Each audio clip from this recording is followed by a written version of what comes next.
All right, we should be good. And I never really know how to introduce people. Would you like to introduce yourself, Arnold? I know we met at the 21 convention. You also volunteered, right?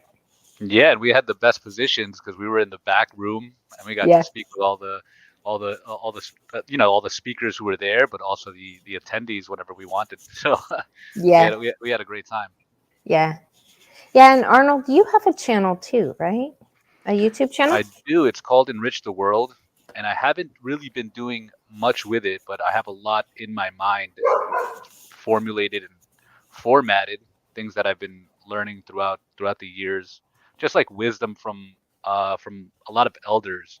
So I was a friar for 5 years, kind of like a monk, and I just Mm-hmm. have a lot of like notes and journals of spiritual direction information, and so many things that they've taught me throughout those 5 years, and then just a lot of great mentors. So I'm just trying to push that out there, Yeah. but I haven't really fully committed to it in the sense of uploading regularly and stuff like that. But it's coming. I've had way too much stuff going on, good things. So Yeah. it's there and it's coming. Yeah. So I'm going to ask you the same question you asked me. What is like the goal of your channel? Well, I think it's just so many things that we don't learn in school that I had to kind of like learn on my own, like reading a lot of books and just going into different seminars and conferences, retreats, going with the friars. And it has a lot to do with emotional intelligence, the, our own psychology, the psychology of different genders. It has to do with finances and our spirituality, our physiology, nutrition, just all the things that we don't learn, socialization, all that stuff. Nobody teaches us that, we learn Right. just like rote things in school, and nobody teaches us about virtues and strength of character and all these things. Kind of is we're just up to our own devices to learn, Yeah. or if we're lucky, we have great parents and a good community that teaches us that along the way. But most people don't. Yeah. So did you didn't learn that kind of stuff? Because you sound like you dipped into a lot of personal development stuff, like I did. Because I came from a really broken family, um, and yeah, didn't learn any of that kind of stuff in school. So I kind of sought out, I guess, mentors. People that knew a lot of stuff about a subject, and then I consume their content and do this course or just always kind of on the path of personal development, because I mean I felt like something was wrong, and maybe it's just me, and maybe I could just be better and I could be helpful, like more helpful, I guess. Absolutely, and just the fact that you mentioned that now, nowadays, it's just like with the whole matriarchy and mommy energy and maybe like the dark mother energy, it's just basically telling everybody, no, you're okay. You're Right. okay. You're fine. Right. You're Yeah. fine. And it's just like, no, I'm not. Right. It's like I'm broke, I'm fat, I can't get a relationship, all this stuff. I got no social Right. skills. It's like, no, you're not okay. And it's Yeah. just like there's ways to go out of that, and there's just things to learn and ways to develop. So, I mean, I did it for myself, and I got a lot of great mentors, and I just want to share their wisdom and put it in a way that is easy for people to follow. Yeah. Hmm. So what did you think about the 21 convention? Was that your first year or no? That was my first year, yes. Yeah. And wow, uh, I think I'm still processing a lot of it. There was Yeah. so many great talks and a lot of great discussions that happened while we were there. And I thought it was great. And one of the things that I noticed was that as we're thinking about this, we're moving back towards the origin of who we are. Looking at our identity, looking at our dignity, looking at what used to work and where we're at now and why it's not working. And many of the speakers were talking about it from like a Christian perspective. Hmm. And that's what I noticed. Was not expecting that at all. I thought it was just going to be like man talk, you know. Yeah. And then it was just like, I guess at some point it was just like, okay, well, yeah, we are having man talk, but there's also that piece of like religion that is very important to men. So it's a way to realign or religament. That's kind of what religion means, so to rejoin, to unite again with God. And I think that's something that a lot of people have noticed, that for men it's very important to be a godly man. And that was shocking to me. That was that was amazing. Yeah. I know you went to, on Sunday, you went to a different church, but the guys kind of held a church. And something that Michael was saying was that, like, we're just inherently religious people. We do worship. Like, you can't get away with, you know, human beings worship. Hmm. Like, that's just what we do. It's in our nature. So he was talking about, you know, how, you know, when you don't have God or you don't have a higher value system that you know, reach up for, that, you know, people will do all the, you know, impulsive things, and or they'll worship stuff, like or worship bullshit ideologies, or, you Yeah, know, or self. That's a big one right now. self. Yes, Worship self. that's a feminist thing. They are so self-centered. They all think they're gods, Goddesses. I'm a goddess. goddesses. I'm a Yeah, queen. yeah, yeah. Yeah. Oh God. I noticed that. You know what's cool? Actually, just going back real quick to worship. I just Yeah. found out this weekend that the word cult, Hmm. in its original etymology, was not what we know about a cult right now. When we're talking Really? about cult, it's not Yeah. like a friendly group of people who uh, invite you into their group and then try to make you drink the Kool-Aid type thing. It's the word itself means worship, means reverence, worship to God. And the speaker was talking about how we have to bring cult back into culture, and that's how we resolve what's going on with the culture, is by bringing back that worship, um, Huh. which I thought was really cool, especially with Arthur Kwan Lee, who was at the 21 convention, and he Yeah. was talking about how we have to bring, how we have to take back the culture through the arts, you know, Right. Yeah. do it Yeah. through That's his lane. He's grabbing it back through the art for sure. and bringing back truth, beauty, and he had a lot of masculine pictures. One of them is Moses over here, and then a lot of religious figures. And I thought he was doing a great job, and his whole Genesis Council is doing great by taking back the arts as well. You know, Yeah. so everybody has their lane, and we got to just go for it. Yeah. Yeah. My lane is sorting out the crazy bitches. I know. Well, I was actually talking to a gentleman earlier about what I do, and like, I don't think it can really be any other way. I don't think men can properly sort them out. I know Jordan Peterson's talked about it, that men can't control crazy women, Mm, you know, because there's a power differential there. Like, women are much more capable of causing harm emotionally and mentally than men are. interesting. I mean, men are very physical. That's their strength. That's their superpower. But women are, you know, they could be more manipulative. You know, I mean, the same tools they use for evil can actually be used for good too. Good Like, point. Good point. instead of manipulating people for very nefarious things, you can inspire people for greater things. You know, I mean, it's the same toolkit. It's just kind of in how you use it. And I don't think a lot of women today know a lot of that, or maybe because, you know, our society, like, applauds them for doing the most disgusting shit and the most Yeah. abusive shit. They just want to do it more. But it's something that I feel like as a society we need to sort out big time. Yeah, and all the celebrities are doing it, you know. They're seeing I don't know who's the newest celebrity or whatever that's showcasing their Yeah, I don't. debauchery and Right. slutty, awful behavior or whatever. But Right. I know in the past it was like during the Super Bowl they'd have some like some shows and stuff like that, and it was like, whoa, you know, and they were all applauded, congratulated, being like, that was the best show ever. It's just like, well, shit, Right. people are watching Right. this, little kids are watching this and seeing that as an example. Yeah. Yeah, me and my son have been watching this stupid chick show on CW. I guess it's a network, and Okay. it has a bunch of commercials. And these commercials, there's so much like disgusting shit in it. Like there's one for like AIDS with a bunch of gay people and trannies Mhm. and super fat women.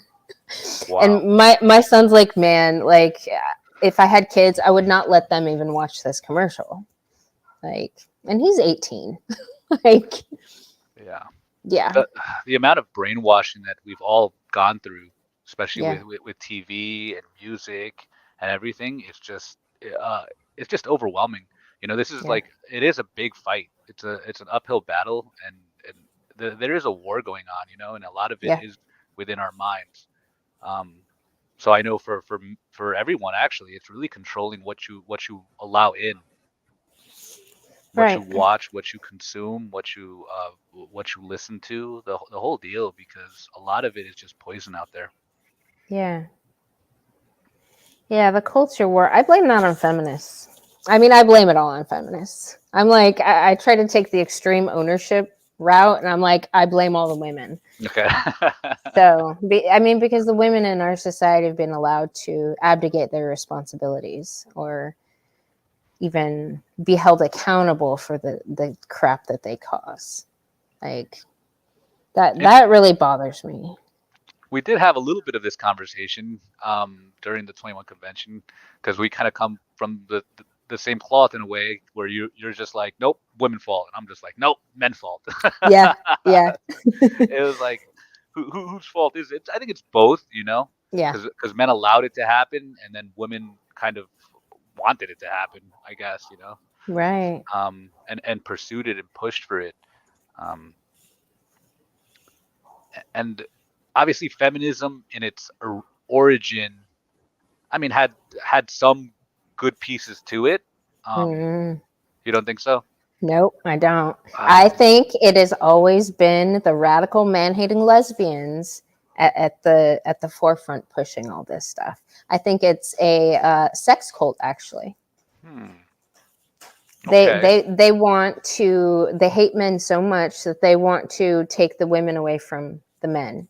That's why a lot of these college girls become freaking lesbians after they've been love bombed in their, their group or their gender studies professor and all the, you know, Oh God, yeah. yeah, co-students, started. Yeah, it's disgusting. A lot of them become lesbians, and it's the man-hating ones. We've had them through, even with the suffragettes. Like there was the radical, Mm, that's true. man-hating, destructive lesbians. Actually, I'll give you that because I heard that at the origins of what we can call the feminist movement or getting that amendment, um, there was some pieces that were like, okay, property, you know, having a woman should be allowed to have property or something like that. But when it came to to voting, most women didn't care about voting. Most Right, women didn't give a shit about it. right, But there was one woman specifically, I don't remember her name, but she was a hardcore racist, and she was just so angry that a black man was able to vote and she wasn't, that she exactly. really went to go push the voting thing and brought it out and made kind of made it happen, you know. So it's like interesting. Oh, Do you remember her name? huh. No, I don't. But that got me thinking. I'm gonna have a conversation with a Red Ranger because, like, when I go to all these different bubbles, I go to I refer to as the Blackosphere. It's where the blackity black people are, and it's like black Okay. nationalists. They only care about black people. Mm, Like, in when I see them talk, they puppet a lot of the same thing feminists like the university radical lesbian white man hating feminists say like comes out of these black people's mouths. So I'm like, but they blame racism. Like the mm. black people are always blaming racism. I'm like, why are you blaming racism for shit feminism is causing? But you saying that it's a racist feminist that caused it. Interesting. Yeah, exactly. Yeah, a racist feminist. Yeah. Yeah, yeah, yeah. Uh, and I guess my thing would be that it's more communism than feminism. I think communism took over feminism, took over the feminist initial desire for some level of I wouldn't think they were even thinking about equality. They were more just thinking about like, hey, if my husband dies, I should be allowed to keep the home and have some property or something like that. That's just my understanding. I didn't really go into the deep history of it, but I know at some point it was like the communist socialists took that over because what they like to do is pin people against each other because they want to bring communism in, and they couldn't do it in the United States during that time because the middle class was doing so well. Nobody wanted to do anything, have anything to do with the communists, and then they had to, and this is from their writings too. It's just like they had to do an overt type of destruction of the family, of the values, pin people up against each other, de-Christianize the West. It was like they had a whole agenda, and then take over the universities, take over the churches, the seminaries, politics, the whole deal, and they've done a great job. You know, Yeah. they've done a great job in these last like 60, 70 years. See, and if women were never allowed to go to higher education, they wouldn't have learned about communism, and these feminists wouldn't be using that rule book to gain power in their own, because like all the things that you just mentioned is what feminists do. Yeah, I actually dropped out. I dropped out of the. I had a dual master's program that that was getting fully funded for me, and I just couldn't do it anymore. I was Why? doing theology, like a dual master's in theology and social work. So I did theology, and just I didn't know what I was learning anymore. I was like, am I learning theology or feminism? Because every Really? class was like, okay, what's the feminist perspective on this? Right. And they kept asking that question. And at first, I thought it was interesting. I was like, "Oh, okay, cool. I'm learning something. I'm opening up my mind, you know." But eventually, Right. I was just like, "Whoa, this is twisted." Um, Yeah. Especially when they wouldn't give both sides of an argument and let Right. you decide or argue back. You know, it was just like it was Right. serious indoctrination. So Well, therefore, I decided to just not continue schooling. see, and that sucks because we need more men in school. What year was that? Yeah. 2018. Okay. Damn. See, Yeah. that's what these parasites do. They get into places and then they push all the men out. Hmm. They're parasites. Yeah, I just didn't want to write those papers anymore, you know? Have those Yep. classes, get that in my head, and then have to read those books and then write the papers to appease the teacher to get a grade. I was like, nah, I'm not doing that. Yeah. So what made you want to do social work? Well, what I wanted to do at first was be a bioenergetic therapist, so a body mind therapist, and in order to continue my classes with that, I at least needed a master's in social work, if not a psychology degree, you know, a psych D or a PhD or whatever. Hmm. So I thought, oh, all right, social work would work, and I was just like, nope, I'm not doing that. And then I pivoted into marketing, and that's what I'm doing now. And it was a lot better, at least in the sphere of what I had to learn for it. You know, I wasn't getting indoctrinated with feminism. Yeah. Hmm.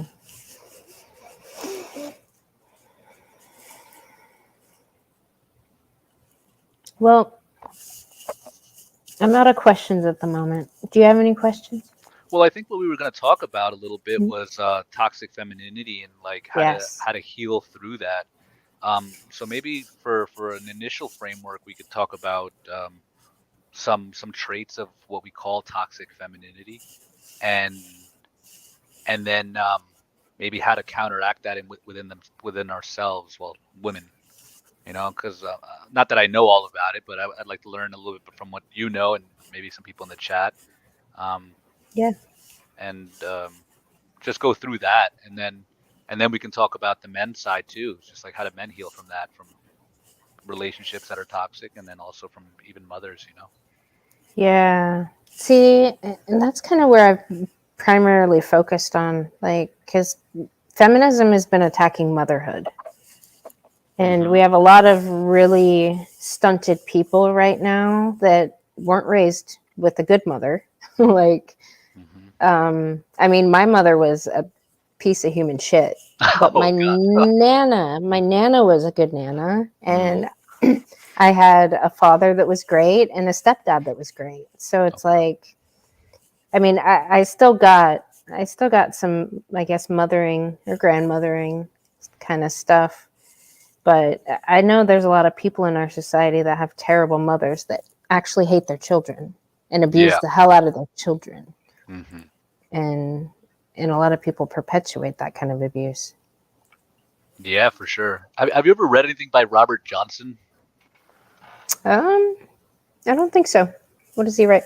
He writes about certain things like what we're talking about, but he does it from a perspective of looking at different myths in the back in the like in the background. Mm-hmm. One of them is this one, she, Oh, Robert here. Johnson, she. He also has another one called he, and Mm-hmm. another one called we. And I've read them a while back, and I thought they were very interesting. And with she, it talks about the evil mother, the Yes. evil witch. Can you describe the evil mother? Because I've been accused of being the evil mother by crazy bitches, and I Oh, just really? assume it's a projection of their mental illness that they're trying to bestow upon me, because I see them as the evil mother too. Hmm. So Yeah.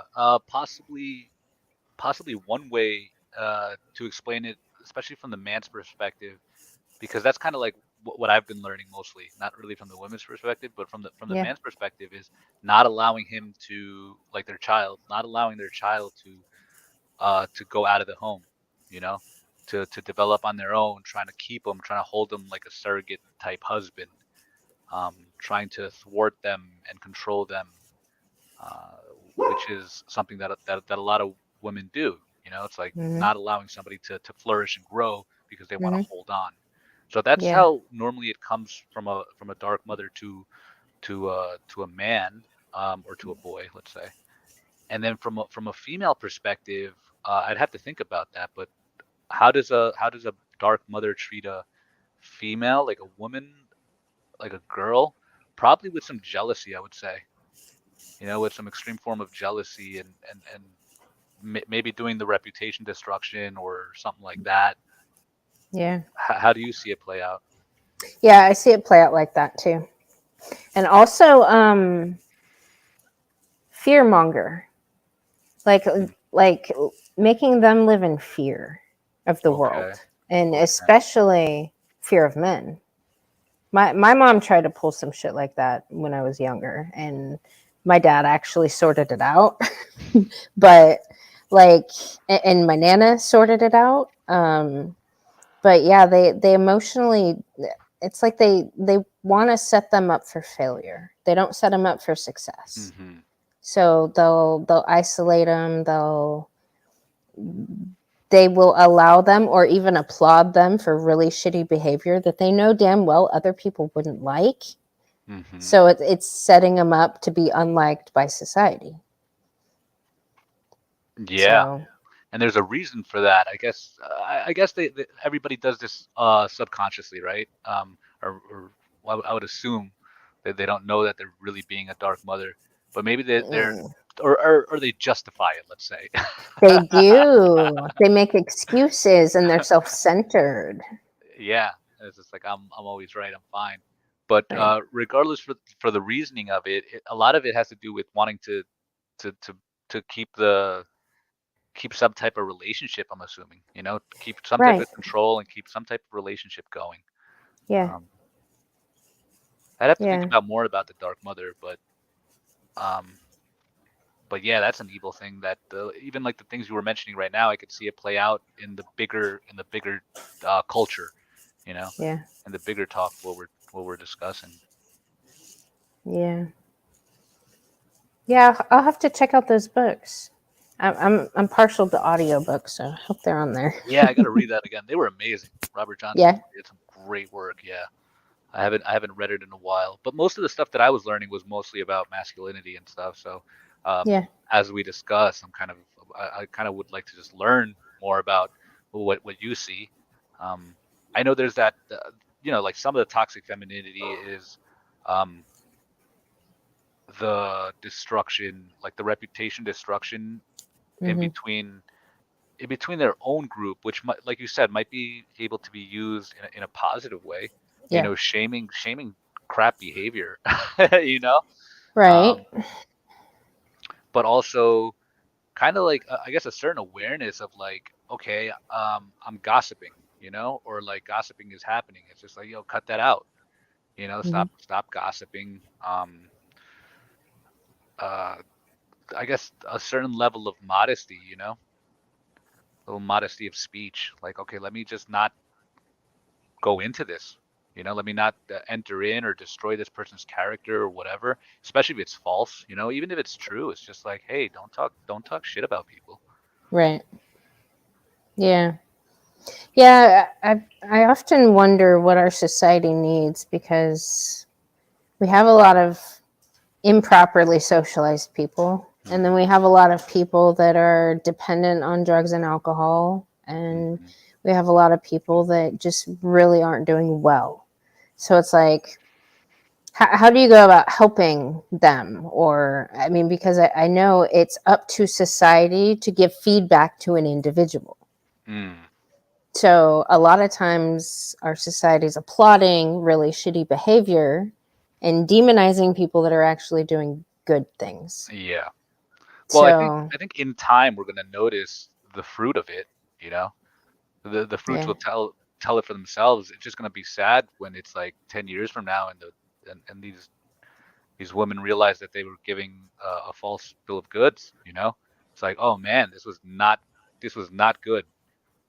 You know, yeah, I yeah, think I'm a boss babe right now, and I'm not right, even making that much money. right. I And I can't get have a this man. much student loan debt. Yeah. And all I got is Right. my cat, like, whatever. And Yeah. it's just like, yeah. So that's one way. They're just gonna have to wake up through it, through the journey itself. But another one that we were talking about a little bit, is who is giving the women a worthy role model. Hmm. Remember we were speaking about that, like who is a Yeah. worthy feminine role model Yeah. for girls nowadays. Yeah. I mean, when we look out, we don't see any. Yeah. And I they're not mean, promoted, unless you know somebody personally, but like culturally or globally or whatever, it's like who is a yeah. great example of what a woman should be? Yeah. Yeah. What did you guys come up with? You guys were trying to like reach back like far back in history. Well, yeah, we just Elliot just decided to go with Mary. It was just like Mary, Mary. yeah, the most humble, the most chaste, the quiet mother that was just doing what she had to do. Um, Never seeked attention, was always holding things in her heart and being a prayerful mother who was just doing what had to be done. Um, Yeah. but I know like that kind of messes with people's psyche when they're not in the Christian realm. So it's just like, is there somebody else? I don't know. I wasn't able to really think of somebody else. Yeah. Which kind of screws up our society because we learn by modeling. we Hmm. we look at other people and that's how we make decisions on what we're going to do. So, And then we have like women in power, like let's say Hillary Clinton or something. mm, Uh, I'm not saying we should idolize her at all, but no, no, she no. tells she tells women like, yeah, you can go abort your baby, go have sex or whatever. She's like she's a Democrat or whatever, so she's all about this and okay with it. But she Yeah. wouldn't divorce her husband, you know. Right. She She wouldn't wouldn't have an do that. abortion, She wouldn't have an abortion. She knows better. right? She knows what to do. She knows. So I think there's also that piece of like people are just being lied to like straight up, Yeah. you know. And if they're fed these lies and live by them, they're gonna suffer. Yeah. As I think we've all probably suffered a bit from from just getting brainwashed into it. Yeah. So how did you come upon like manosphere stuff? Like how did you find 21? And like what led up to that? I think it was through following Elliot Hulse because he went into a discussion on there. He went into it about how the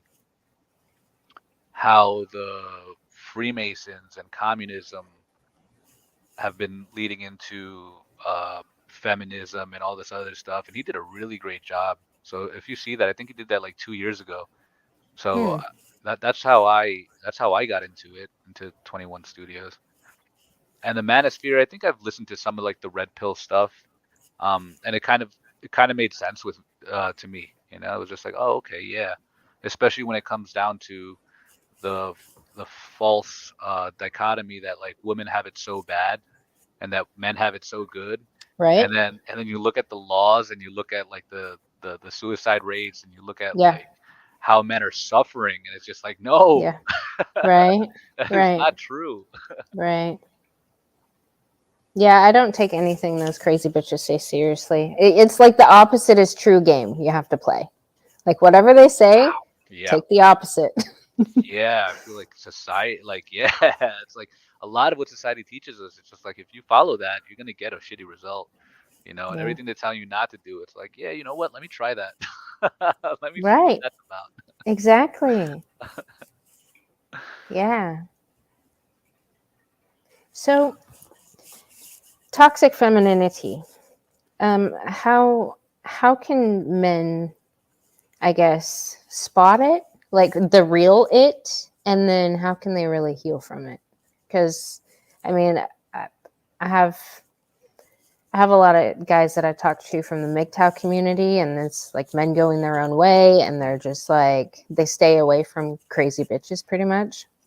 And that's like from the psychological perspective. If you're dealing with a lot of mentally ill and narcissists and all these abusers, like the best thing to do is no contact. Like you stay Hmm. away from them. And that's why I kind of see MGTOW as the healthy response to feminism. Like I don't see how it can play out any other way and men not be destroyed. Ooh, yeah, because there's many different layers to it, right? So, Yeah, going their own way, yeah, I would assume that's probably the best thing. Actually, I would say become the best man you can be. You yeah, know, we have our own deficiencies and original sin that leads to us possibility being, let's say, toxic or whatever. Even though I hate these terms, but it's just like, okay, I have my right, own thing where it's just like naturally I hate responsibility and I hate sacrifice and I hate suffering.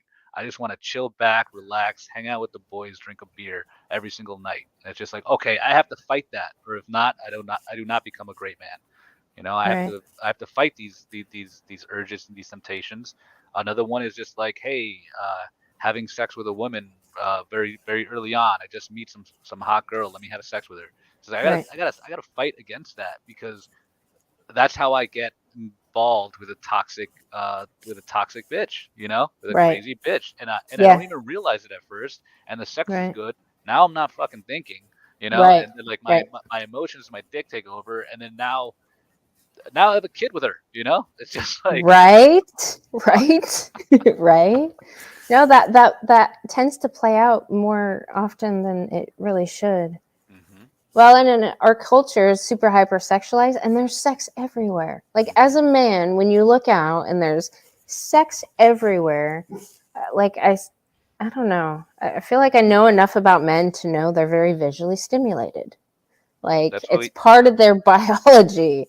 So why are we visually stimulating men on a daily basis everywhere and then shaming them and calling them out for a natural response? Like that's what I don't get about our culture. It's yeah. like we have a lot of men in our society with that have been hypersexualized. I mean, not even to mention the stuff from certain communities where children's stuff is more prevalent Hmm. and it messes guys up. But hypersexualization from a young age leads to mental instability and relationship problems and like succeeding problems. Yeah. I think for parents, they got we I mean, I'm not a parent yet, but being very careful of what goes into the minds of your child, you know, what they get to Yeah. see. Yeah. I was talking to some men today, and a lot of them are dealing with porn addiction. And one of them was saying that since 8 years old, he was watching porn. And Jeez. it's just like, think about the psychological and that's sexual abuse actually, but it's also psychological abuse. It just messed him up, you know? Now Yeah. he's addicted to these fantasies that are going on the screen and to get these dopamine hits, and it's ruining him in so many ways, you know. Yeah. But that's what we also have to be very cautious of what we watch, and even like when we see when we see a beautiful girl, especially if she's dressed in a way that's provocative, it's just like, yo, quickly look away, you know. That's Right. but these are like the virtues that men have to practice. Um, I mean, a virtue that was very much a woman's virtue back in the day was modesty, you know, modesty Yeah. in dress. Um, I think that should be brought back too, you know? So Yeah. kind of how do we heal? It's like the women have their part and the men have their part. Yeah. So men going their own way kind of makes sense. Yeah, it's just like, okay, go your own way. I don't believe in the whole thing of not getting married or not having children. I don't think that's the extreme, because I think that kind of leads to a belief that it's just like all women are like this, you know? And it's just like, not all of them are. All women are capable of being like that, though. Oh, for sure. Yeah. Yeah. But that's the whole vetting process of meeting somebody that has virtue. Right. I didn't see what that said down there. Sorry. Oh, Contriver said sex is everywhere except for the bedroom. That would suck. That's probably true for a lot of people, you know. Dang. Well, that's something that feminism caused, bringing the bedroom out into the public. Feminism did that. Feminists did that. Okay. How do you think they achieved that, or how did they do that? Women's liberation. Oh, okay. Yeah. Yeah. Yeah. Yeah. It's just like sex, free sex. Contraception is a big deal too, you know. Once contraception was created, Hmm. women had a certain freedom, let's say, to be more sexually active because now they didn't have any responsibility for their action. You know, Right. back in the day, it was like not only would they get shamed by society or whatever, but they would also possibly have a kid out of wedlock. And then Right. after that, it's just like you are not cared for or loved by anybody. Right. Yeah. Yeah. Yeah. Well, and today we have, I call them bastard factories. You know, the women that have multiple baby daddies have never been married once. Oh Never yeah, married once. yeah. And they want to claim to be virtuous authorities in communities. But that Wow. a lot of these women hide under the right. These women hide everywhere, but I'm especially hard on women from the right. I guess if you look at the political spectrum, left and right, Okay. like the crazy blue-haired feminists Hmm. with all the piercings and the tattoos and do all the nasty things in public. I mean, those are easy to spot. It's the ones that are on the other side that are just as, if not more, destructive, that a lot of people don't seem to pay attention to. Good point. I guess they're like they're part of the group, but they're using a different type of manipulation tactic. Yep, You know, more subtle exactly, maybe. exactly. Yeah. Good point. Yeah, that's kind of scary. Oh yeah, they're It's everywhere. it's They're just like, oh, everywhere. you're a conservative. Okay, that means you're probably logically capable of understanding arguments or something, or you know. Yeah. And then it's just like, oh, you're Christian. That means you're probably trying to become the better version of yourself and be holy and stuff like that. And it's just like, wait, nope. All of a sudden, bam, feminism. It's just Oh like, yeah. Like yes, I'm conservative, but I've never married ever, and I've been pregnant 3 times. And yes, I'm super religious, and my sons have their heavenly father. That's why they're not bastards. Oh my god. I'm like, That's too wow, much. Yeah. that's a stretch. I Yeah. mean, me personally, I'm not political. I've never voted. I don't believe women should vote. I don't really pay much attention to politics because every time I do, like I can't stand even listening to any of those people speak. And I've never been religious. Like I've never been a part of a church or any kind of specific following. I mean, I've looked into many different religions. And there seems to be very basic fundamental principles in all of them that I like. So I don't know, the discipline, the truth stuff is kind of my what I like about religion, I guess. Yeah. It's necessary, to be disciplined in thinking about it and acting according to a certain code, which is kind of what you were Mm, talking about before. It was like we need a certain code of conduct or a certain standard to live by, you know? yeah, Women need that and men need that. And right now we're kind of just in chaotic land where it's just like you could become a woman if you want, or you could become a man if you want. You could, all this stuff is just like right. we're in free fall. Yeah. Bandit works at a he works in finance. He he was telling me about the work mandated training he had to endure Oh, not too long ago. Yeah. oh man. Damn. Wow. Yeah, I don't even Yeah. know how to. Oh man, see, I don't have to deal with that type of stuff, but Right. oh, how do you? So how do you deal with that? I I mean, don't there's even know. there's a there is a great book called "Live Not by Lies," and it was looking about how like the communists slowly started introducing propaganda in order to get to the people for them to eventually do the like the gulags and stuff like that. It doesn't happen overnight, and then it's just Right. like eventually people would just spew out false, it's the biggest false lies possible. But it starts Yeah. with little lies and Right. not wanting to like rock the boat, not wanting to like create problems, and little by little you start like they start changing your brain, and eventually you start saying, yeah, black is green, green is black, whatever. Right. Yeah. So yeah, I would say, oh man, that's tough. I mean, did he have to go to that? Yeah. It's mandated. Oh, the military does it too. Oh really? Oh Yeah, man, they've been on that for a couple years. God. I actually I have a client that I not recently, but she's a retired university professor and she has a son that was in the military. And the military pays for transitioning. No Like way. they pay for No way. transitioning and he got Oh, married. He got married a couple years ago in a dress. that's insane. Yeah. See, this is sometimes I think we're just too far gone. Yeah. We've the control of like the ideologies have taken so much root that it's like I don't know all about MGTOW, but it's just like that's kind of what I think I've been doing in a way. It's just like, nope, I'm definitely going the opposite way of society. you Yep. know?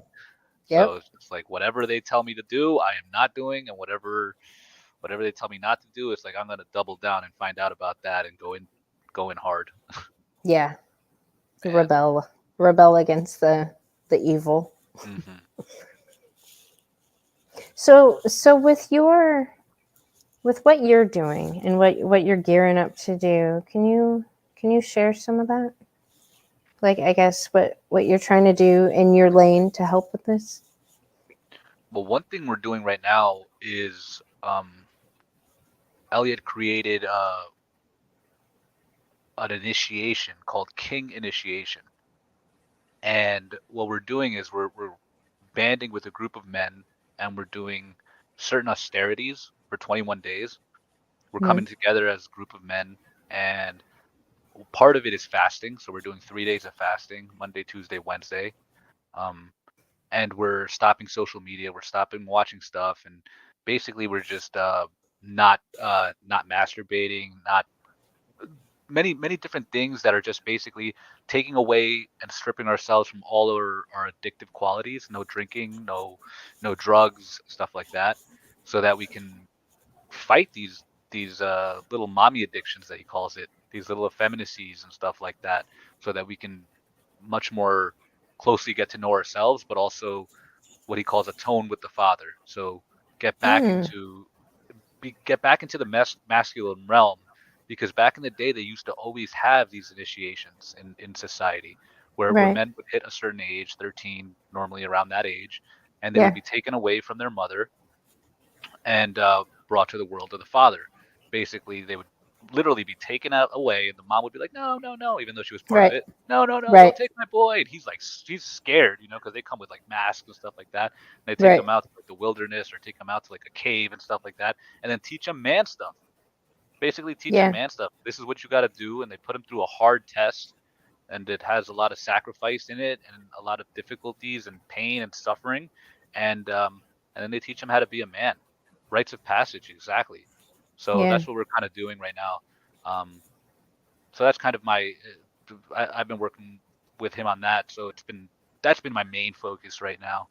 Um, and I have another job that I do, where I do marketing um, for a Catholic nonprofit organization that takes care of little kids in different countries. That's why I was in Belize right before the conference. I was there, and then going to Uganda, and we're just basically finding sponsors for these children that got nothing.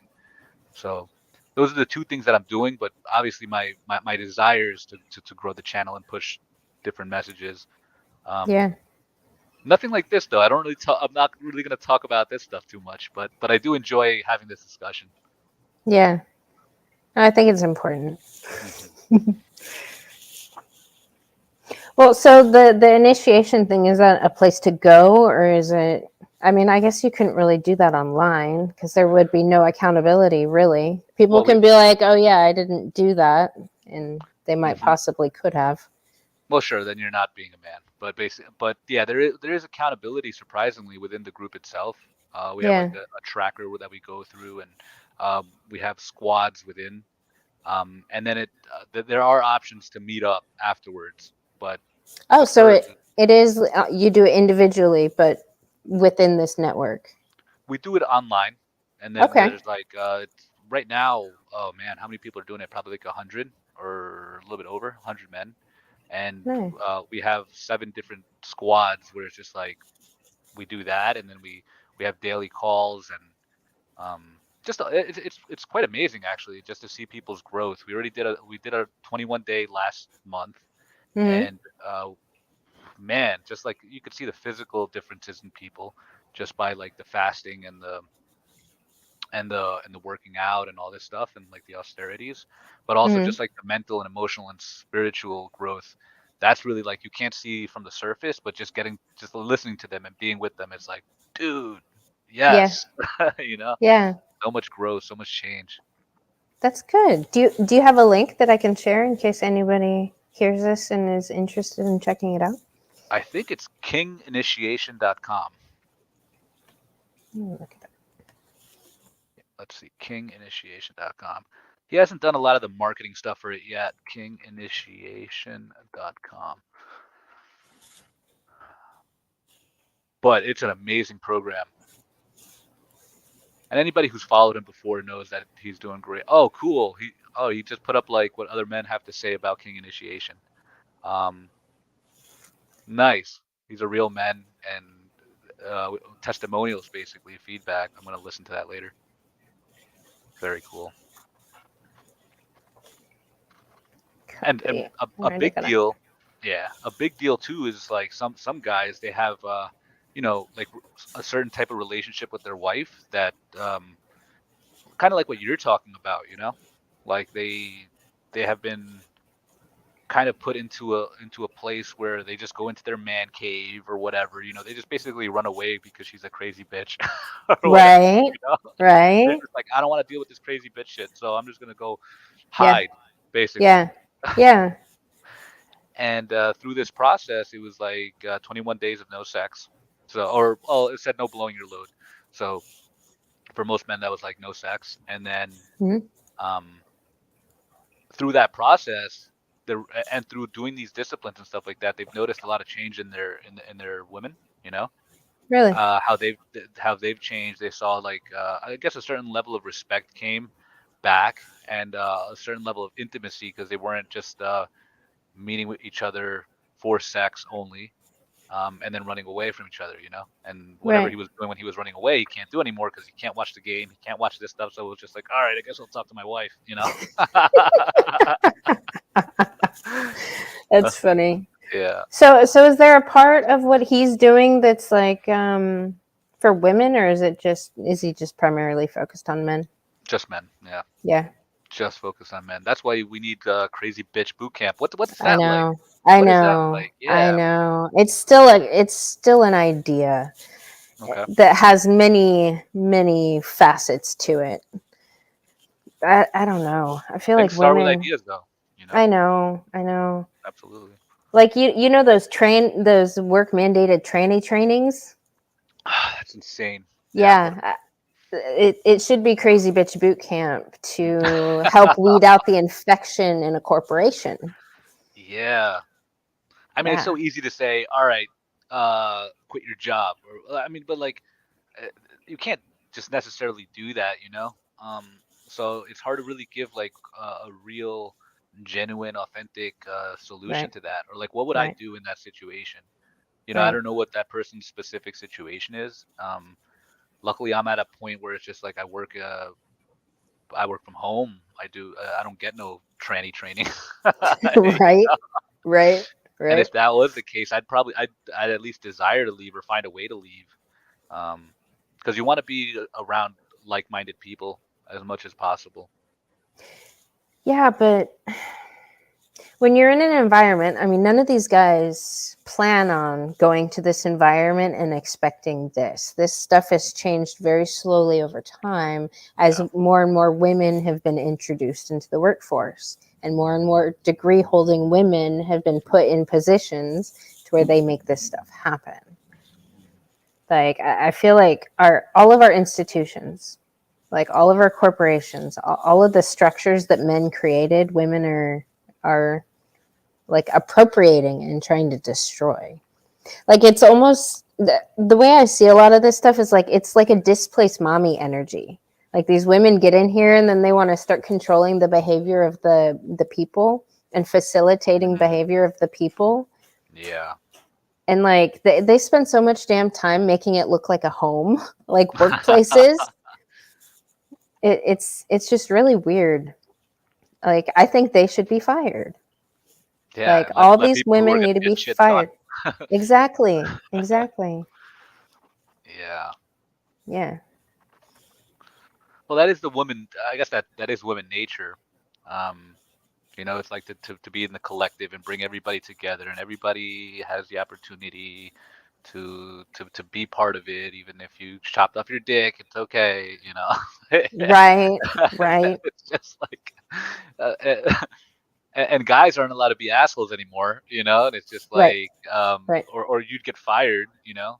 Exactly. That kind of sucks. So it's just like, yeah, I don't know what I would do with that situation. But I do like that. Train women to be women again. That's like, Hmm. I'm assuming that's what Crazy Bitch Boot Camp is kind of going to be like, you know, train women to Absolutely. be women again.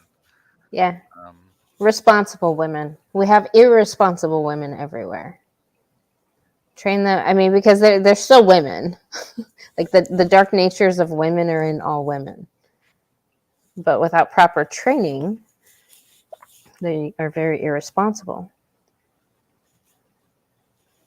what is a way that a woman gets trained that way? I know normally it's like you have a great mother and you kind of just learn from osmosis.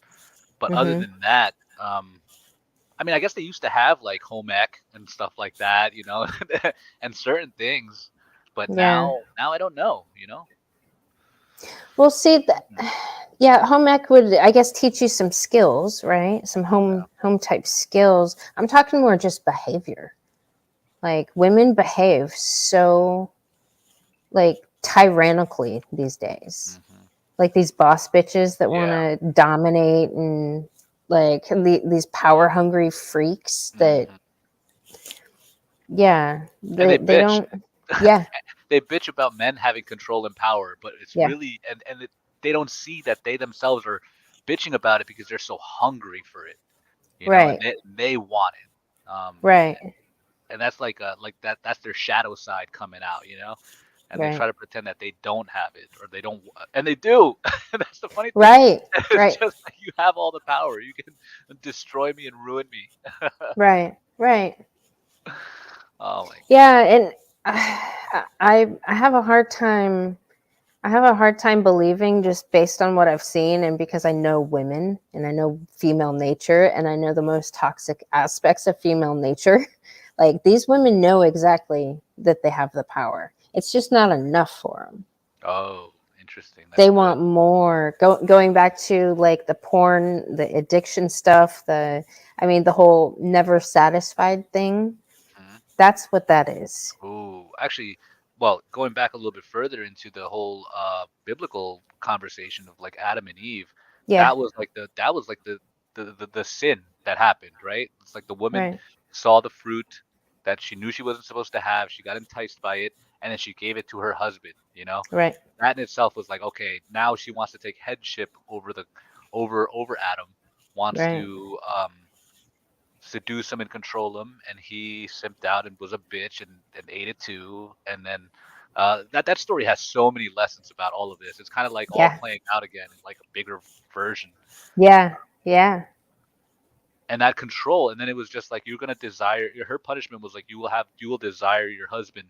And I think in like the Hebrew it means like you're gonna have this desire to control and have power over your husband for forever. So that's something that women have to like fight themselves, you know, because hmm, that's like a problem for them. And for men yeah, it's like you will earn everything by the sweat of your brow. You know, it's like you're gonna have to suffer and sacrifice and be responsible for all this shit.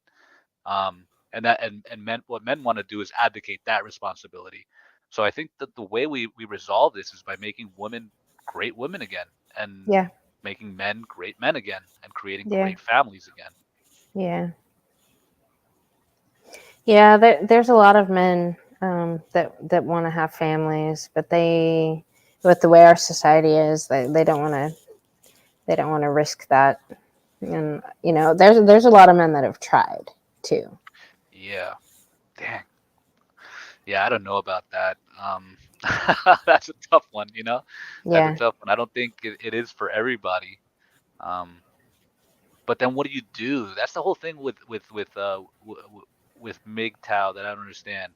Um, It's just like, okay, then what do you do? Are you being a chaste person, striving for holiness, making a change in the world? Do you have a mission as well? Or is it just like, no, I'm just not gonna get married, not gonna have this have these cohabitation relationships and not have children, and then basically just do as thou wilt, you know? Basically just go around doing whatever you want, being like a I guess like a teenager. You know, it's just like, okay, I don't like this environment, so now I'm just gonna do what I want and freedom or whatever. Um, and that could cause a lot of pain too. You know, it's like, okay, yeah, you're banging girls. It's like I'm not getting married. I'm a MGTOW. It's like, okay, well now you're still making women sluts. You know, you're a slut maker or whatever. So but I don't know the space too much. But that's I yeah, guess my thing is just like, hey, men still have to have responsibility and still have to sacrifice. That's kind of what we have to do for the better good of society. Because just running away isn't going to solve the problem either. yeah. Well, the ones I frequently talk to are more monk mode. Okay. So, um, they don't partake in the continuation of the slut problem. Hmm. So they're just kind of in preservation, protection, rebuild mode. That's smart. Yeah, Yeah, that's very smart. yeah, Yeah, I've had to go through that. Absolutely. yeah, yeah. And that's the thing about men going their own way. There's like there's really not a lot of rules with it, and how they go their own way is kind of their thing. Like, Like, I don't know, the slut making I see more in the pickup artist communities. Okay. Yeah. It's like body count's important, this and that, and yeah, MGTOW is where a lot of the philosophers are, and Oh, the cool. people that are having the conversations about how, you know, how do we solve these problems, like, and pointing out the problems, and you know, that kind of stuff. Sweet. All right. Well, then that's great. Then that's like, okay, we're talking about it. We're developing something. I don't know about like the communities. I'll actually check that out. Who should I check out? Um, well, there's quite a few that I like that have started channels recently about mentoring. Well, I maybe you mean, can tell me later. Or Hammerhand's a good one. He talks a lot about a lot of the stuff that's going on. Uh, Hammerhand. Hammerhand, yeah. Okay. I'll start with him. Okay. That's an interesting, yeah, because I want to see what that's really about. Yeah. Because I saw that actually when you were telling me about what your channel is, you were talking about how you want men from different groups to come together, Yes. something like that. So Yes. obviously I'd have to learn about that. What else is there? There's MGTOW, and then you said another one, another group. Oh, the Manosphere kind of like puts up like, I guess that's Um. like the whole thing, or what is that? Yeah. Well, under the manosphere, there's so many different bubbles, man. There's like all the different pills, black Oh pill, yeah. red pill. Oh gosh. There's SYSBM, which is Save Yourself Black Men, and these guys don't date black women. Oh wow. Okay. So, but they have a habit of propping up and pedestalizing the most disgusting examples of white women. Okay. Like, just because, going back to what you said about different kinds of toxicity, Hmm. like different types, like they don't understand that these other crazy bitches are just as toxic and malicious as the ones they claim to hate. Like, yeah, there's a lot of groups, tons of them. Hmm. Yeah, I don't typically, I don't frequent the PUA, the pickup community, very much. Actually, Zan was the only one from that space that I actually liked Oh yeah. listening to. He's like, well, he's almost 50 or 60 or something like that. Yeah, he, yeah, he's got a lot of life experience. yeah. Yeah, the PUA. Well, and he was saying how, you know, he was taking on some responsibility for, you know, the pickup scene, and how, you know, he wasn't quite happy with the results of doing that and Absolutely spreading not. that. And Yeah. I didn't get to hear him. Did you get to hear? I didn't hear his full talk, no. Nah, I couldn't. But he's Yeah, got a girl now, he's the stuff like that. He's older. He's already experienced it, probably noticed how empty it was at the end of the day, yeah, you know. So, um yeah, Ghost Cog says, like teenagers, why bother? You already have a bias about, I guess, MGTOW. Well, I'll learn. Ghost Cog, I'll learn. I'll be open to discussion about it and learning, because that's what we should do. yeah, But yeah, I don't have a bias. I have a thought, an opinion of like, okay, it could go either way, you know. yeah. Um, because Well, I and know one of the things we do as men is like, okay, we just want to go into our cave, you know. That's kind of like a thing. It's just like, okay, I just want to disappear about this, and I don't think that's going to really resolve it. yeah. Well, but also that there's a lot of guys that help each other through Cool. rough See, times that's in that awesome. community. Yeah, Hmm. yeah, yeah, Hmm. yeah. Actually, MGTOW is worldwide. Anywhere that feminism is, you'll find MGTOW. Nice. So yeah, Okay, yeah, good. yeah.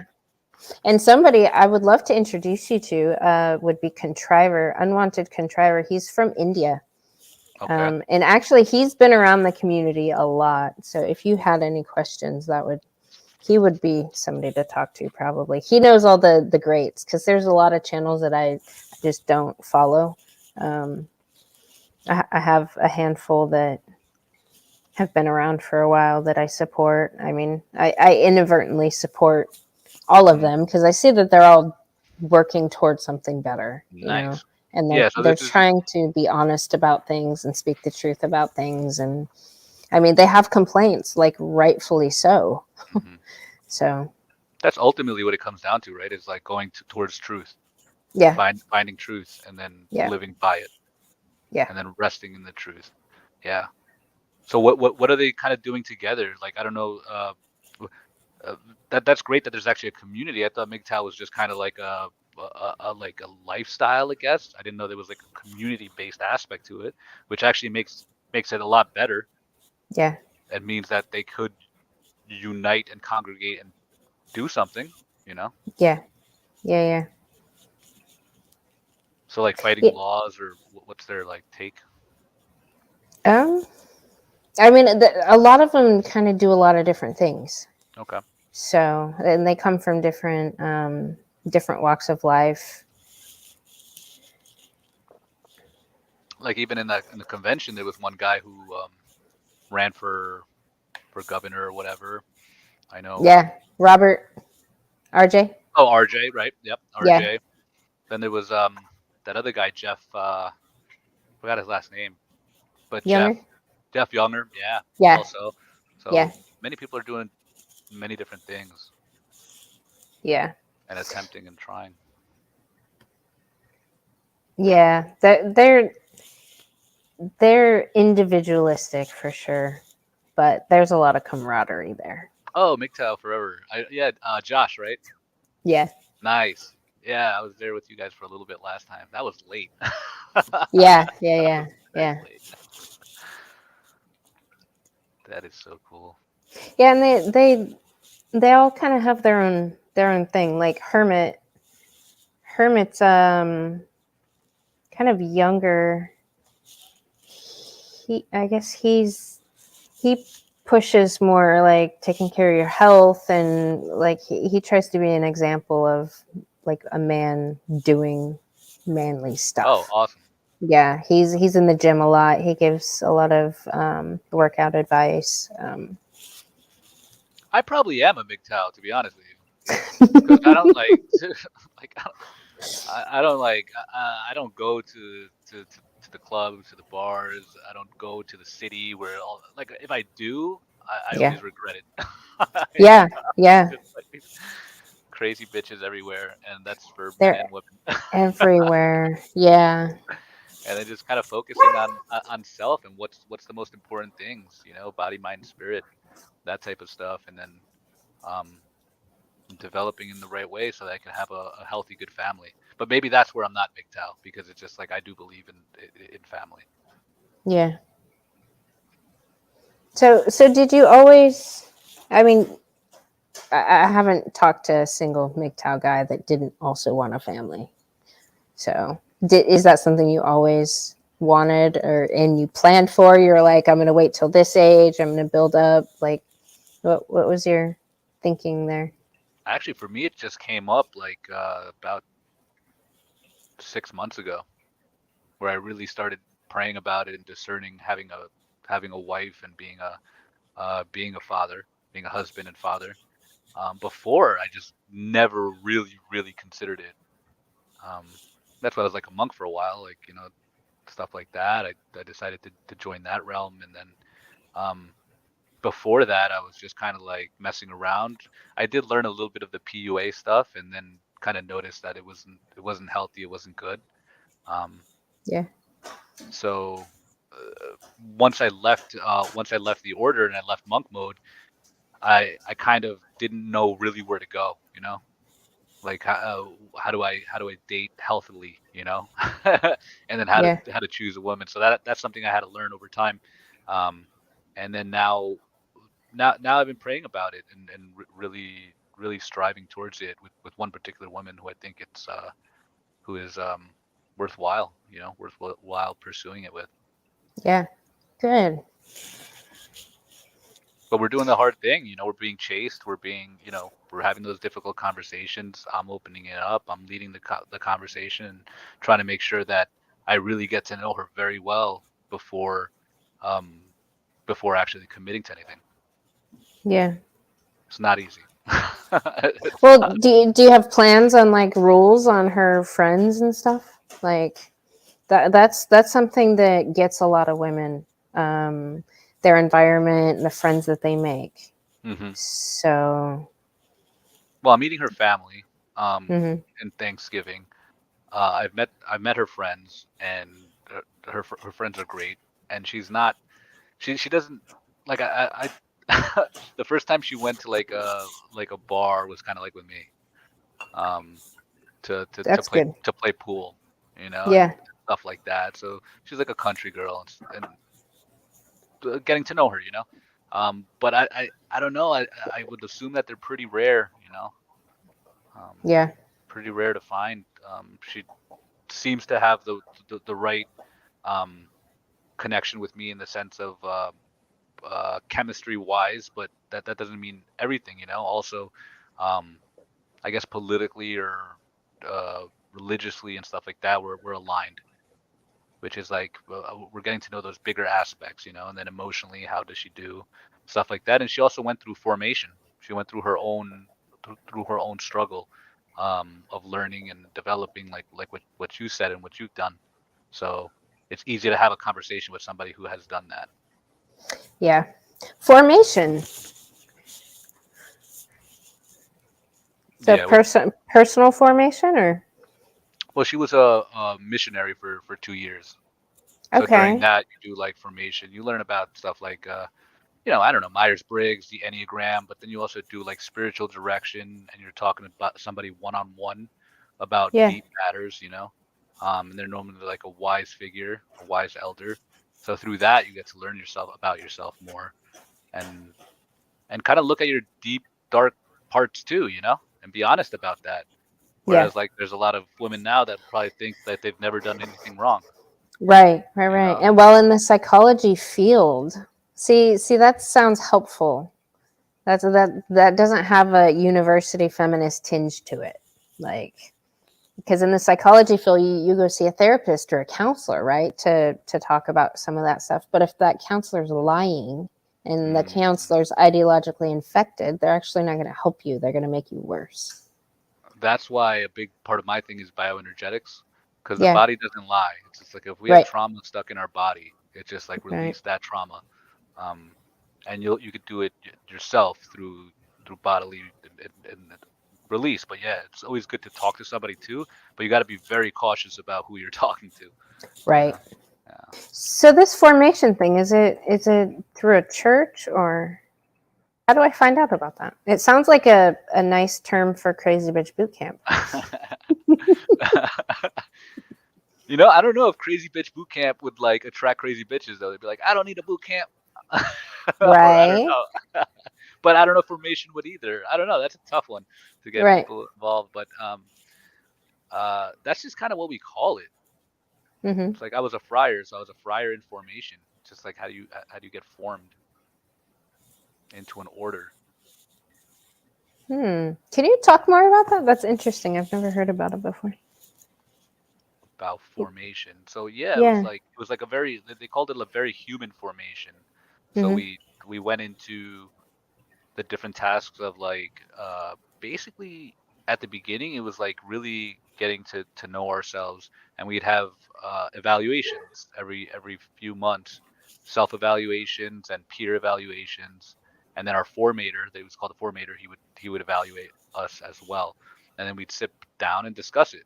And through living in community with guys that you don't know and you didn't choose to live with, there's obviously going to be some tension and you know rubbing up against each other the wrong way, and through that we learn, you know, we learn Right. how to be honest with who we are. Why is that happening? Why am I angry at this person, or why am I feeling this type of way? And generally the formator or the spiritual director would talk to you, and you'd be like, yeah, it's because that guy did this and that, and then they would always kind of like bring it back to you. Be like, yeah, but the anger is happening with inside you, you know? Right. And then it was just like you'd have to deal with your own stuff. And that really sucked, because it was always like you wanna like lash out or blame the other, but it was just like kind of just doing like an internal emotional, psychological, spiritual type formation. Hmm. And then the chicks have one too, though. They would, but like this is through religious order stuff, when you go into these type of religious orders or missionary work. Um, some of them do. Hmm. Uh, but then there's also certain things like even what we're doing right now with like the 21-day initiation. That's kind of like we're being formed also.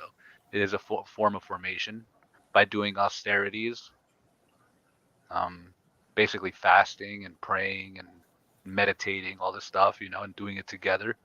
Yeah. That was part of what I was doing before. So it's just like now that I have this opportunity with Elliot and the gang, I'm like I'm all in, because I Yeah. because I know that it has helped so many people to get to know themselves better, get to know God better, to love themselves, and then to just be more aware, and to stop the freaking bad habits, that can cause so much pain in our lives. So Yeah.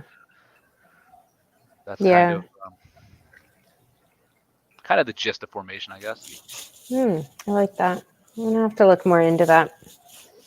The women's part, like what goes on there. And that's kind of what I was kind of wanting to talk about because I don't know much about it, but I was thinking, okay, there's toxic behaviors that happen in females. Just like Yeah. how do they deal with it? Especially like, let's say I'm a woman and Hmm. I just like thrive off emotional drama or like so much so that I create issues. It's just like, okay, how do I transition from that? How do Right. I stop that? Yeah. Well, it would take listening to somebody that's letting you know what's going on. So a lot of times that's why I think it's hard for men to check women in that regard. I mean, especially feminists, because the feminists hate men, right? Like they don't trust men. Yeah. So, yep. So it would have to be women that do that. But in our society, women are, a lot of women are just too cowardly to open up and speak to another woman and call her out when she's misbehaving. Okay. So, and I think religions kind of played a role in that because there's, the whole turn the other cheek thing that I've heard a lot. Or, That's you very, know, yeah, that's true. yeah. That's been So, very misused though. yeah. Like turn the other cheek. I hate that thing. I hate that. Yeah, because everybody uses that. Uh, Either turn the other cheek or don't judge. You know, Right. I Right. hear that all the time, and both of them are so wrongly used. Yep. Um, Yep. with turn the other cheek, that didn't mean like let people abuse you and take over and just let people walk all over you. That's not what it meant at all. Um, it was actually a way of passive resistance of like what it said was if somebody strikes you in your face with their left hand, Hmm. turn your other cheek. And back in the day, when you wouldn't strike somebody with your left hand, um, or if it said if they strike you on the left cheek, it's just like you on the right cheek or whatever. It's just like basically nobody would use their left hand to strike anybody. They would use their right only. And if Okay. they were to actually hit you on your right cheek, they'd have to hit you as a backhand slap. Okay. So what it meant was if somebody comes up to you and treats you like that, slaps you, backhand bitch slaps you, turn the other cheek and say, no, hit me like a man, hit me the right way. Oh, It was actually a way of passive resistance, and we don't see that, but somebody right. back in that day would have noticed that, would have Right. would have caught the message in that regard. And then it follows with like if somebody wants to steal your cloak, give them the whole thing again. Give them everything off your back, and then that would just be like a shame tactic. It was passive resisting. It's like, oh man, that guy actually took all your freaking clothes. That's how much of an Right. asshole he is. He took all your clothes, you know. Right. And the other one was like if a centurion or something like that, or a Roman asked you to walk a mile, walk the extra mile, and that was Right. because they were only allowed to make you walk a mile. If you walked more, they would get in trouble by their superiors.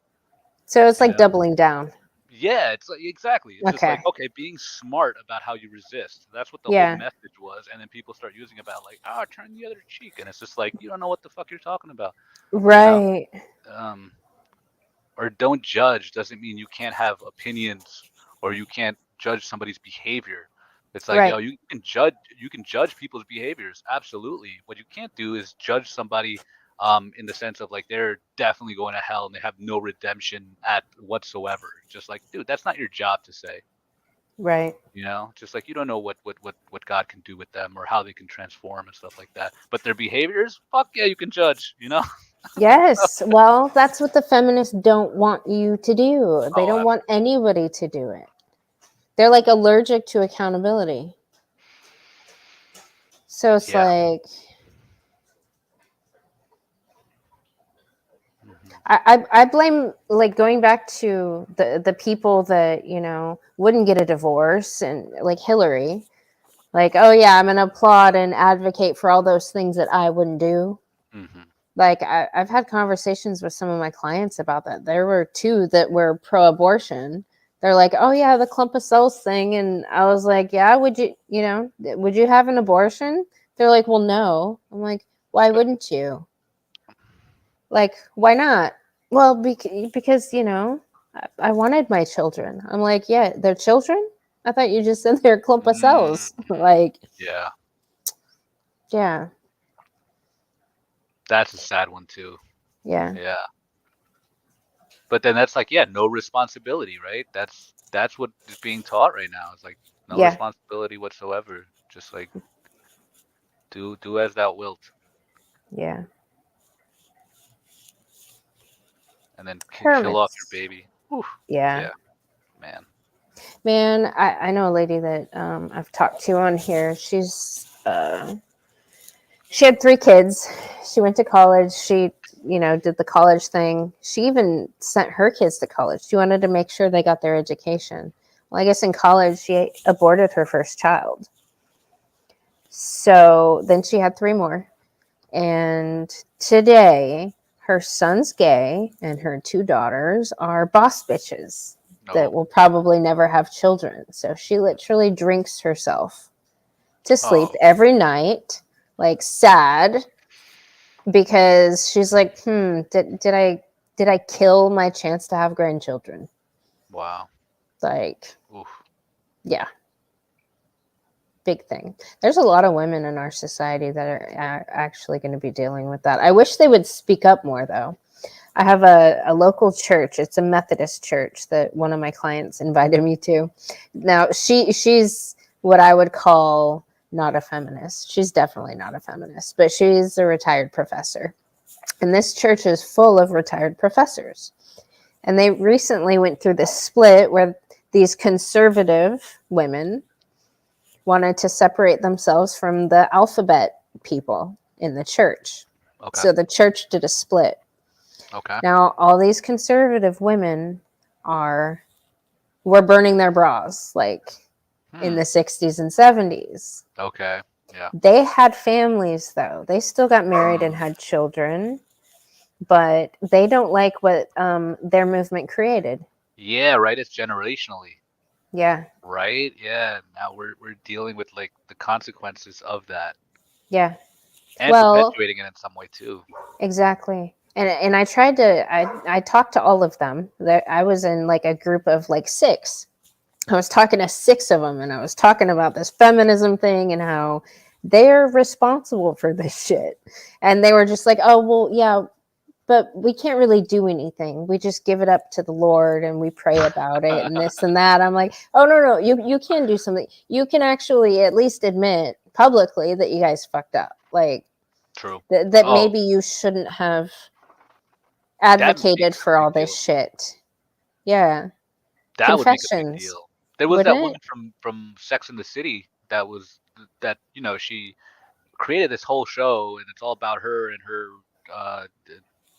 sexual escapades in the city and whatnot, Right. and what she's done, and it formed the minds of so many people. But at least she came out and said, like, just like it was all wrong, and now she's really upset about it, and she can't, she's not married, she wishes she had children, all this stuff. It's just like, Really? okay, that needs to be, yeah, that needs to be said.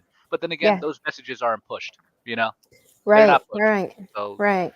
there's also a lot of good things happening in the world. There's a lot of like awesome people. There's a lot of great marriages. There's a lot of stuff that just isn't going to be pushed either.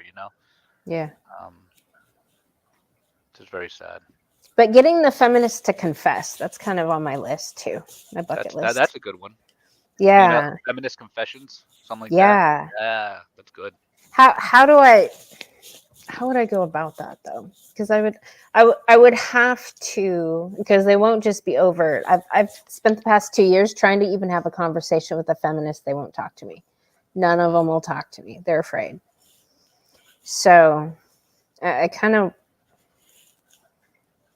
I might have to organize a mandated confession. Like they seem to respond to the state. So I don't know. I've been thinking about that too. These people are all about the state stuff. Yeah, So government. to make it mandatory, like they make all these trainings mandatory for these corporations, like that's the game they play. So I'm trying to think how to play it back on them.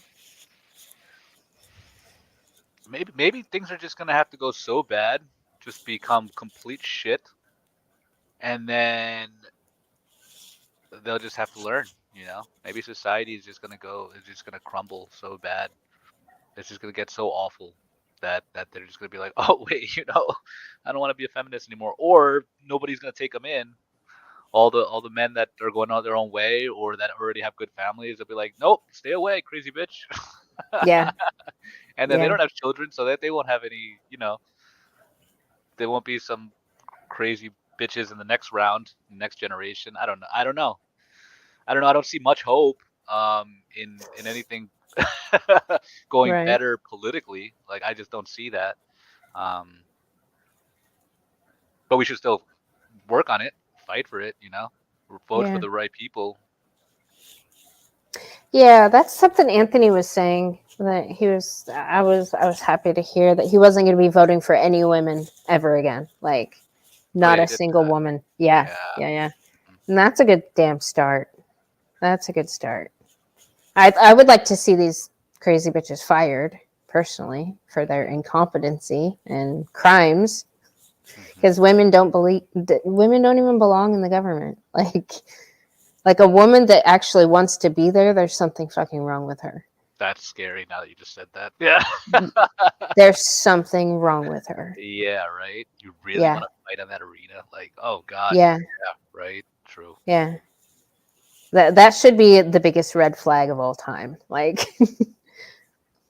yeah, Yeah, the best way is, well, I guess the best way of is if people really choose you, but that's not how politics really works. It's not like a community really chooses somebody. right, It's like that right. person actually wants to be there. He wants to campaign and go. And it could happen for good causes, but mostly they have some tendencies, some messiah complex or like narcissist tendencies, or they're bought in some way. So it's kind of it's kind of weird. I know we've been taught to love democracy and be all about democracy and stuff like that, but I'm kind of playing around with, is that really the best, healthiest thing? I No, don't know. not when half of our society can be subverted and so ideologically infected and Mhm. terrorized to have people believing Trump is a literal reincarnation of Hitler. Oh yeah, God. Like there's people that actually believe that. And throughout throughout Trump's presidency, I actually lost a couple clients having this discussion with them because they were going crazy. They were Mm. literally going crazy right in front of my eyes, and they thought Trump was fucking Hitler. And I was like, dude, you're not okay. Mhm. Like what you're saying right now, for one, isn't fucking true. For two, makes no damn sense. Like, where did you hear this shit? Mhm. And yeah, And it, one was a professor in genetics. I'm oh like, this God. crazy bitch Wow. is a professor in genetics. Like, come on, Terrible. come on, yeah, And I think that's why Arthur was talking about how art has to be used, to transform the mindset, because logic doesn't really work right, with these type of people, like if they're so subverted. It's like bringing them back to like beauty and goodness and truth, like having an ideal, um, having something good to look forward to aspire to be, something that's healthy and good. Um, that might be a way of transforming, that they can have a change of heart, because logic does not work. It Mm-mm. just doesn't No, work. it doesn't. So No. No, I have another client that was, I guess, watching way too much. Oh, the same one that has the trans son from the military. okay. Like there were periods of time where the news cycle was like, oh, this is happening. The anti-vaxxers are killing children now because they refuse to get the vaccine. Oh yeah. Oh, that was so bad. Yeah. You remember that God. period? Yeah. Yeah. Well, she came back and she had because I see her every 6 weeks. Like I see these women, right? Hmm. So we'd already had the vax conversation multiple times, like 4 before that. And she came back in it kind of in a tizzy. She was all stressed and freaked out. Her she was freaked out that she was wearing a mask. She's freaked out that all the anti-vaxxers were killing children now because they were being stubborn and selfish. Oh my And God. I was like, at first I didn't quite catch the children part, and I made a comment like, well, why do you give a shit? If somebody doesn't want the vaccine, let them catch the coronavirus and die. Hmm. She's like, oh no, I don't care about them. I hope they all do die. I care about the children they're spreading the infection to. And I was like, I mean, I looked her straight in the eye and I was like, hope they don't die. That would suck because you'd have to find a different hairstylist. And in that moment, it Oh. clicked with her. Like, like I love this woman. I've been cutting Um. her hair for 12 damn years. Hmm. Like she's not an evil crazy bitch. She can be crazy though. Hmm. Like she can be crazy. But in that moment, like she had like an aha moment. I think because we have a connection, we have a relationship. Hmm. Like she remembered that I'm not getting the vaccine. Like Yeah. her And you're thing, still human, like, yeah, yeah. But and you're but you're not her, out there killing babies. Like, it's crazy how people. But that's a propaganda. That it yeah, works very well. The fact that you could yeah, say the non-vaxxers are killing babies or right, killing children, and it's just like it makes no sense logically at right, all. And then, right, but they'll still keep spewing it and pushing it. It's just like I'm glad you actually touched her a little bit, where it was able to like yeah. crack something. But normally that doesn't Well, happen. in coming from it had to do with her granddaughter. So her son's ex-wife is kind of a crazy bitch. Hmm. And so she was wearing a mask because she was going to be seeing her granddaughter the following week, and her granddaughter wasn't vaccinated. So she was trying to not get infected or whatever. She Hmm. thought by wearing a mask she could save her granddaughter because she couldn't get vaxxed. Like this was the mental gymnastics that she was currently Yeah. or at the time Well, there was a having. lot of confusion too, Yeah, and there was a lot of like messages, like all types of messages for people, and yeah, um, yeah, I just stopped trusting. It's one of those things too. It's like, okay, if the news tells me something, or if the media tells me something, if they're pushing something really hard, don't do it. right, right. I was like, if this was so great, you wouldn't have to start like um giving out like Uber passes. Remember that they were doing like get vaccinated, get like free $40 of Uber or something, Yeah, yeah, giving yeah, giving you fucking treats to like go do it. It's just like, yeah. whoa. No, Texas A&M was giving money off tuition, Wow, see? Yeah. pushing that to the students. Yeah, Yeah, that's that was wild. gross. Yeah. Yeah, that is super gross. Yeah. Well, do you want to take any questions from the chat? They're Sure. Oh my all God, I super can't believe it. chatty. It's 9:40 already. I know. That was quick, wasn't it? Yeah. Well, it's good talking to you. Yeah. Yeah, somebody I would love to introduce you to would be Contriver. He's in India. Oh, is he on? Yeah. Bring him on. I think I'm gonna dip though in like 20 minutes though, because I got Okay. my evening ritual. Yeah. Yeah, yeah. Hey, Contriver. Hello. Good morning to the chat as well as the people on the panel. Hello, sir. What's up, contriver? I'm better than I deserve. He said good morning, so it's morning for you over there. Oh, Mhm. yes. Oh, Yeah. yes. Nice. Yeah, Contriver, like if you have any questions about MGTOW, Contriver would be a good Oh, one to cool. ask. Well, if you were here for a while, I'm kind of new to the subject, but last time we were speaking, you were telling me that there's like three tenets of MGTOW, which was no cohabitation, Marriage no marriage, and no children. and no children. And then we kind of just left it at that, and I was like, okay, is there something else? And then today we were talking a little bit more about like there is like a community type feel to it. Um, No, there used to be. I mean, it has been pulverized into smithereens because we are under the manosphere as well. We are considered as the Taliban of the manosphere. oh wow. So that is quite a mouthful, isn't it? Yeah. So we got that grace from ADL, Anti Defamation League, as well as Southern Poverty Law Center, who labeled it as a domestic terrorist as well as a hate group. Oh, is that for So, real? Whoa. oh yes, Oh, that happened back in 2017. dang. Okay, I didn't even know about that. All right, cool. Wow. That is why you would not see many of the people who actually uh, you know wear the label on their sleeves. Earlier they used to, so that is why they don't. I still do because I'm sitting 10,000 miles away from the US jurisdiction, and I cannot be extradited that easily.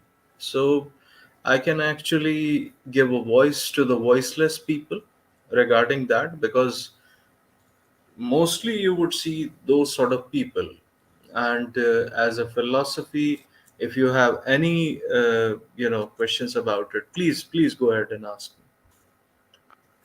Well, sure. But first it's just like, okay, so what was the hate group about? What did they say that was like a hate against Well, women or something? I mean, they were exposing what they used to politically correct in politically correct language used to say unflattering nature of a woman. Okay. So I mean, and We really and live in this world, right? Oh God. yes, Yeah, yes. Oh, yeah. And that too happened in 2017. I correctly remember there was a Maryland University in America. I don't know where it was. So, Maryland University ran a survey, and from that, they got the, shall we say, the impetus for actually, penalizing MGTOW as a, shall we say, domestic terrorist or a hate group. So, first of all, they declared it as a hate group via activism from Southern Poverty Law Center and Anti Defamation League in 2017. And after that, community totally pulverized. I mean, you used to have people who had millions of subscribers at that time, because till 2015 these were the golden days of free speech on YouTube at least. yeah. And now that is all gone.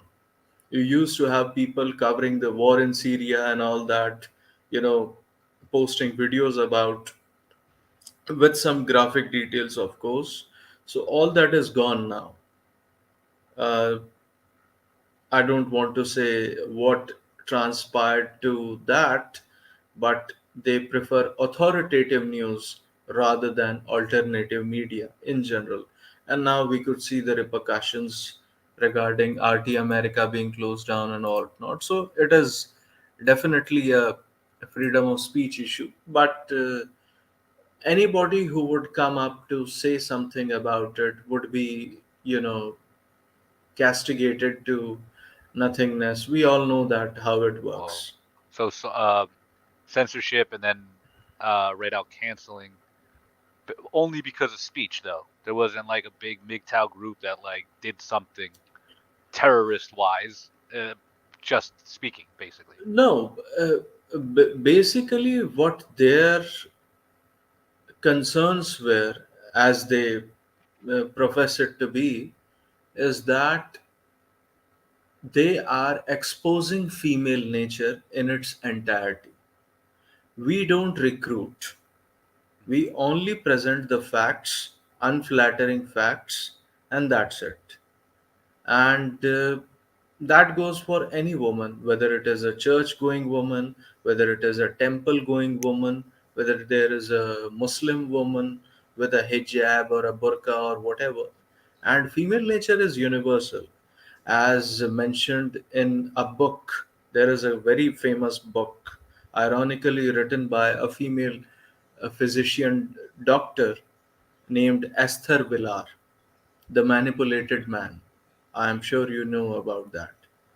So, and I she wrote this book back in the 70s, by the way.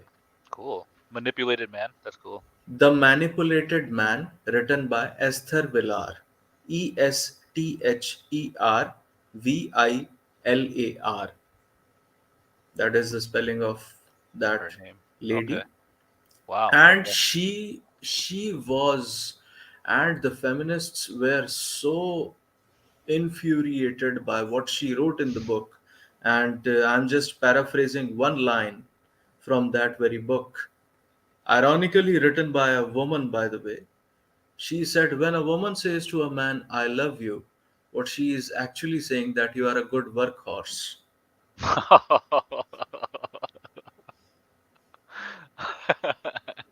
So, uh, I mean, that book got the world by storm, and we always refer to that very book written by a woman who is still alive, perhaps in her 80s or something.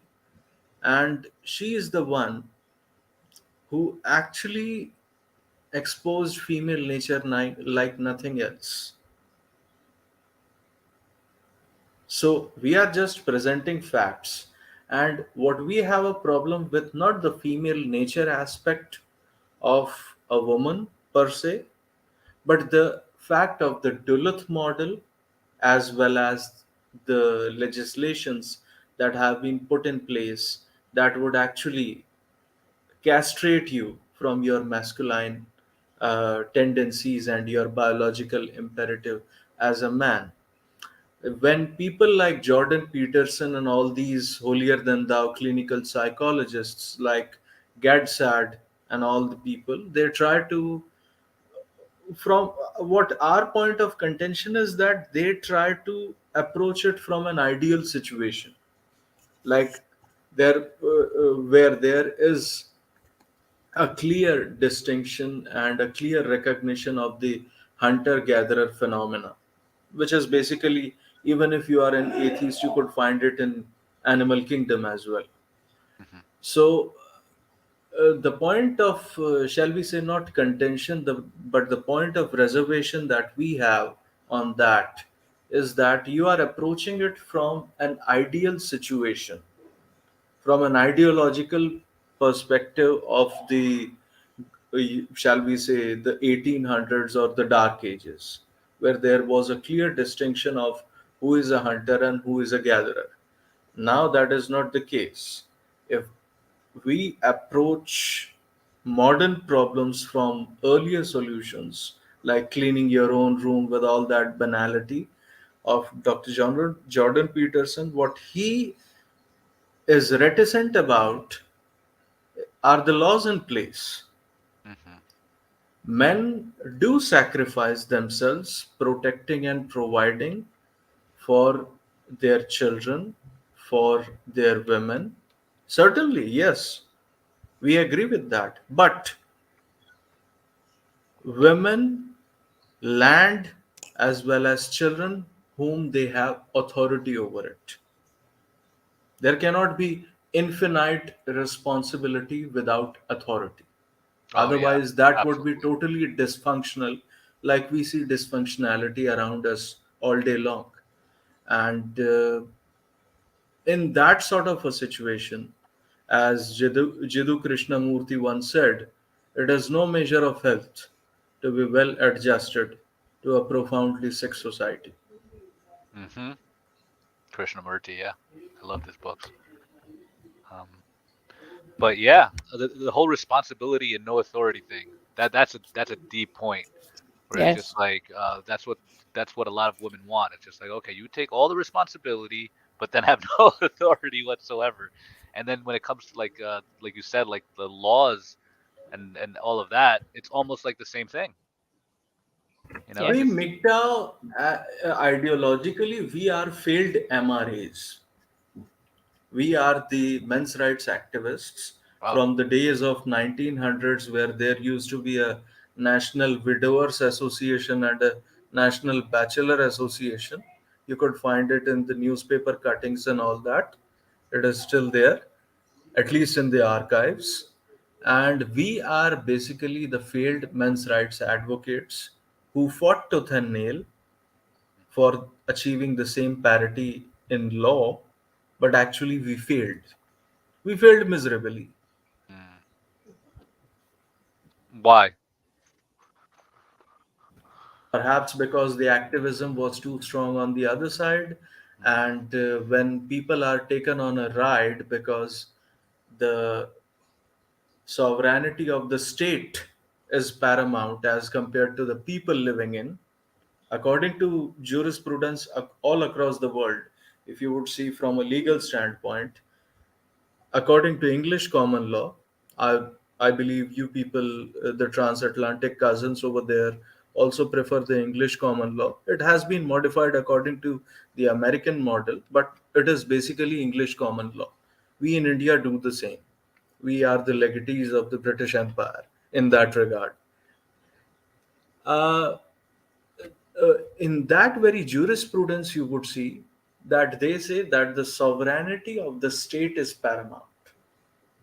And the state could be hoodwinked, the state could be bullied, the state could be blackmailed into doing some things, whether it is legalization of your homosexuality, whether it is, in your case, in America's case, decriminalization of prostitution, which is one of the world's oldest profession for a reason.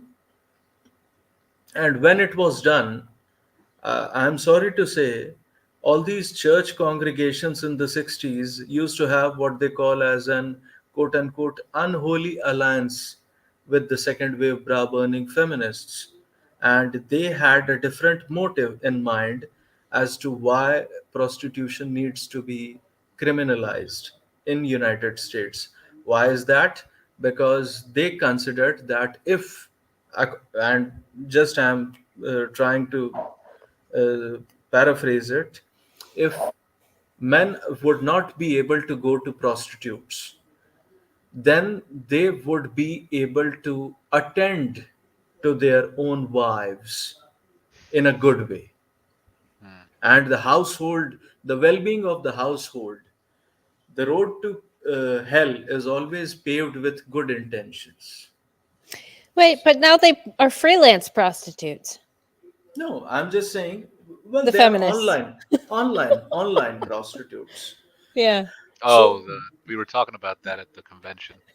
Yeah. yes, yeah, I mean, OnlyFans, Instagram, whatever. What I'm Mm. trying to say is, but they wanted to stifle the nature of a man via using the state.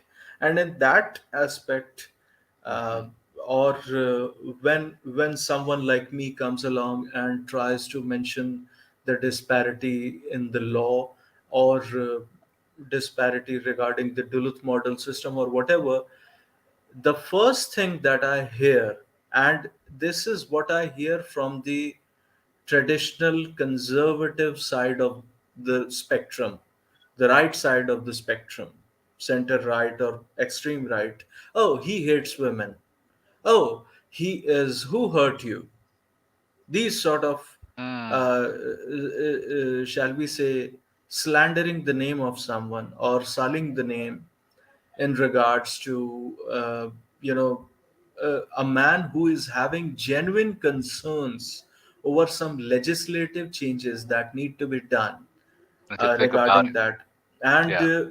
I hear no reminiscence about some sort of course correction regarding that from the right, who are supposed to be our people, whom we should look up to, or in case of in any adversity or something. Because generally we also come from the conservative side of the spectrum. We are not hippies who one day had an epiphany or something, and we Yeah. thought that all women are bad. No, we are saying the system in which we are living is bad, and women are actually incentivized to have to display that sort of bad behavior by the state. That is all we are saying. As far as female nature is concerned, that woman wrote that book in the 70s itself. So I would just refer to her. She is a physician, doctor, and perhaps she is still alive. She was of German origin from Argentina, and she is the one who extensively wrote a series of books regarding female nature. And that's it. Yeah, that's important to know. That's good stuff to know. And then, um, it's really sad that like you talk about these laws and people don't want to listen, and the seriousness of it all, and downplay it. And I think when you talk to some people, you just don't have, they're not willing to listen. You don't have their attention in the sense of that they're thinking that they already know the right thing because their college professor taught them that. Right. And And this sort of cognitive dissonance is what, sorry to cut you off, I'm just interjecting on one thing, that this sort of cognitive dissonance you would see uh, with the right wing all across the world. For example, in India, there is a law that has come up in the Supreme Court, which clearly is just for interpretation of the existing law, not making new law, but they have given a judgment, and since it is the law of the land, they have penalized something called marital rape. hmm, So government has not only got inside of the bedrooms of the people, but they have actually been able to, shall we say, dissect and tarnish a divine bond which used to happen between a man and a woman before. so now And there's this is, rape within marriage, basically. oh yes, Oh that is man, what they are that is what they have penalized. And wow. the Supreme Court judge who gave that judgment has been an Harvard University alumni from the 80s. So you could see where the influence is coming from. So what, a woman He, just has to say, "This is my husband. He raped me," yes, and then he's and he screwed. would be charged under the Wow, Indian Penal Code according to the law that is applicable to any other rapist, wow. just because we want to save women. You are destroying families in the name of that. Right. And See, yeah, sorry, contriver. That's something that's really, really bad about this whole thing. Like what we do in America actually impacts other countries even worse. Like because a lot, especially with the mainstream media and pushing narratives and having these feminists leapfrog from university to university over different countries, like a lot of other countries will see our media and listen to our crazy bitches that had no business being there in the first place, and that would impact their laws. Like there's a lot of countries that the laws are getting far worse than they are here. well, they would say from World Bank or IMF, we are not giving you any other loan, and you have to comply with the United Nations Sustainable Development Goals. That is a polite way of saying that.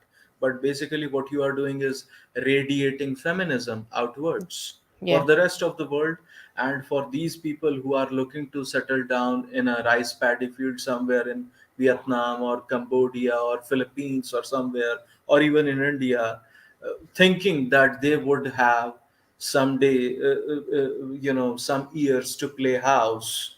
I mean, that window is also closing because you are percolating it everywhere across the world, at least in terms of written, minuted state policy. Yeah.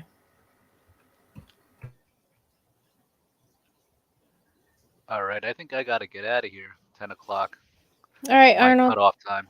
Yeah. But nice to talk to you, Amanda. I'll talk to you again. Yeah. Where do you live And anyway?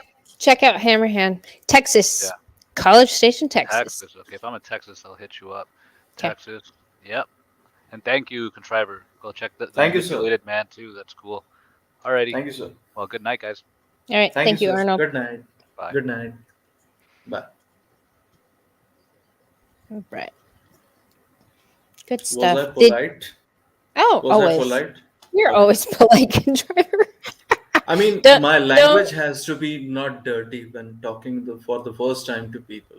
So you say the first impression should be a great impression.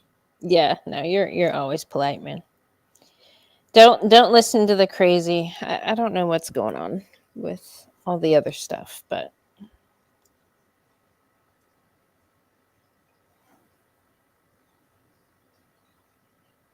yeah, that's something I've been looking at a lot lately, Timothy. Because actually, there's hold on, I'm gonna pull something up. I was listening to one of Sam Vaknin's conversations, and he was talking about the difference between hold on, I saved it in my Discord for Could you future. could you explain as to what is Duluth model and make a, shall we say, a video on that, explaining the very intricate details of each and everything, and using the very same Vaknin dictionary. See, when I look at the model, I don't really know the intricate details of it. That's why I'm trying to I'm find saying somebody. I'm saying put yourself into the shoes of a woman who could, shall we say, uh, abuse the system, and Oh, how many well, way and from how many ways she oh could maneuver. Jesus. Should I just tell you my mother's life history then? No, no, no, no, no. We already know Auntie was an Yeah, equal opportunity. right. Equal No, opportunity. but when I look at the Duluth model, the wheel that they have, it's like they're taking all the abusive shit from men and women and just blaming it on men. The emotional abuse and the mental abuse. That shouldn't be put on the man's shoulders like that. It's not right. So you But are saying that there is a fundamental uh, problem in that. That is that you are putting a yes, blame on a man and not yes. putting on a woman. Exactly. Okay. They're Okay. they're taking all the toxic things of human nature and putting it on the men's shoulders in that Duluth model. Okay. See, that's why this conversation. I'm gonna play this clip, Contriver, because I wanted to share it anyway. Because Sam was talking about the legal stuff. Um, because there's so much in family law that feminists already put there to tell on themselves is the thing, and it's not, I guess, taken seriously in other law. Like, so is it civil law or well, what's the Civil other and law? criminal both. Civil and Criminal. criminal both. Criminal. It needs to be in criminal law. Like, let me see here. I mean, same thing is Upcoming to be topics. inculcated that, but since that is not the case, that is why we have to talk about it. Yeah, here it is.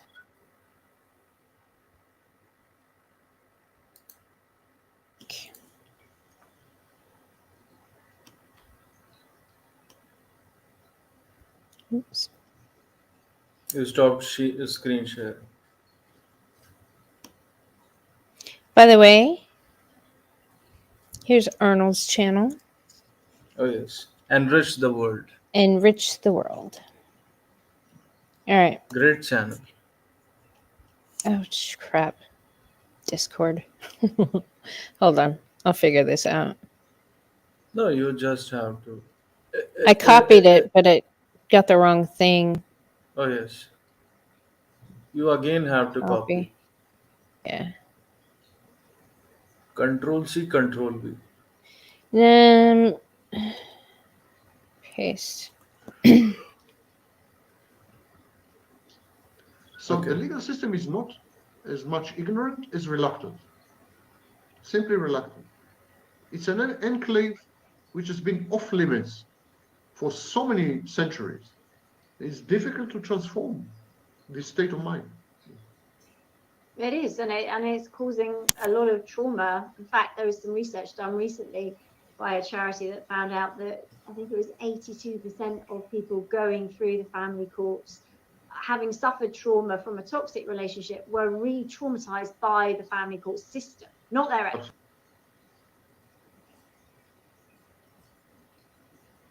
But obviously that plays out in there too. But Absolutely. I mean, and you know, I see this every day. People saying, I feel like I'm going into the court and I'm the only sane person in there, because everyone sees it completely differently. Like, I'm putting the evidence across and the facts and saying what I believe, and they're saying, yeah, but you're the problem. And this is coming from psychologists and inverted commas and you know, the experts that they And there's a disconnect. For example, lower courts in the United Kingdom have accepted narcissistic personality disorder as a mitigating circumstance. In other words, not guilty by reason of insanity. In the Blackwell case, for example, was accepted as a defense. So criminal courts realize and accept narcissism as such a severe mental illness that it reduces criminal liability. And yet family courts don't. So there's a disconnect between various branches of the judiciary. Yeah, I mean, it's gosh. I mean, so I could talk to you for hours and hours. It took See, you for hours and hours.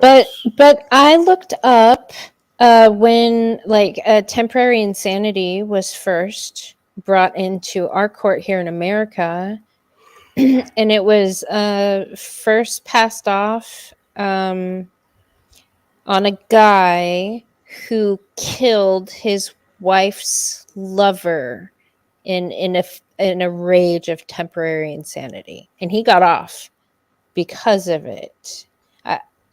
And I think that was in the Again, 1800s. I want to say. again, Yeah. that is criminal law, not civil law. Civil law is about Right. having a real estate dispute that, you have a boundary wall on my mansion and we are adjacent to each other and we have an issue. Just Right. like the case I told you from my city. The people from another mansion told their 16-year-old daughter that perhaps because she was underage, under 18, that you just come to us with the police station and you say that the next door neighbor uncle actually touched you. Right. And then we would put a case on him, false Right. case. He would get it, since it is a non-bailable offense, he would get behind bars, and then we would mitigate this very solution of the boundary wall between our own mansions.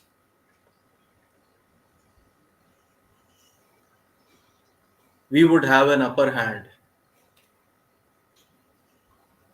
What does that mean, Johnny? The only place on YouTube you can throw up a tower.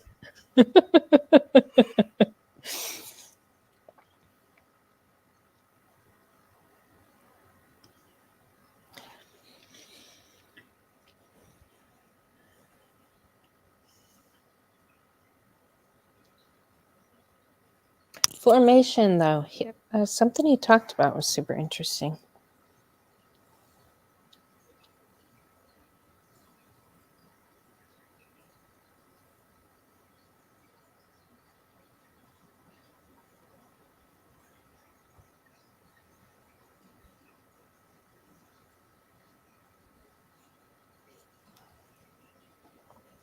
What is that? Well, what? I mean, what is formation? Oh, something. It's like Crazy Bitch Boot Camp. It's like a training. I guess it's a 2-year thing. Okay.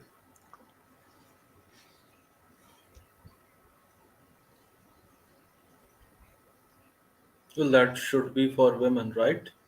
Not for men. Okay. Yeah. Because his possible future wife that he's vetting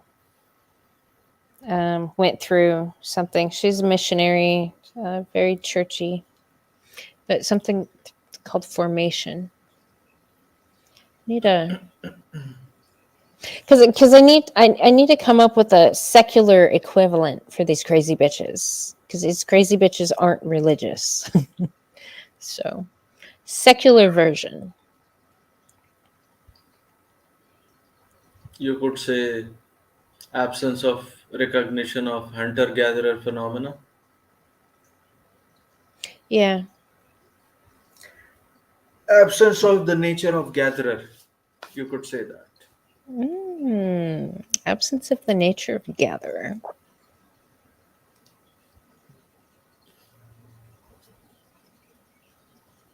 Uh-oh. Hermit.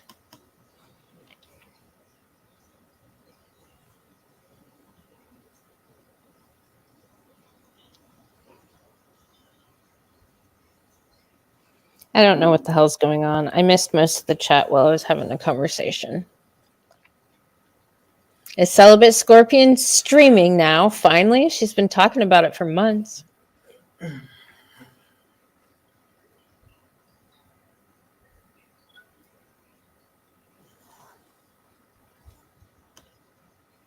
Mm.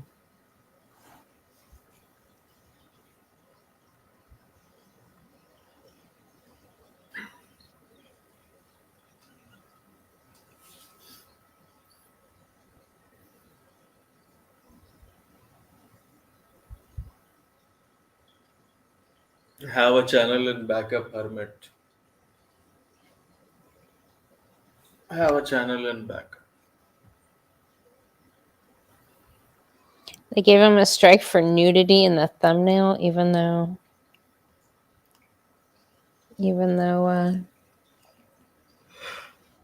there's no nudity.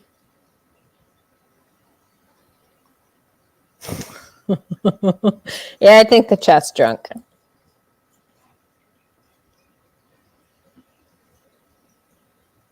Well, I gotta catch up on some stuff. Okay.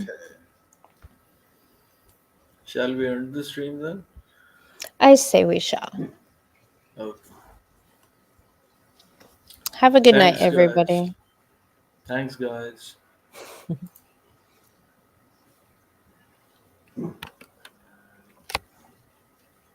Yeah, Kush will do a stream. How about that? Oh, surely. Yeah.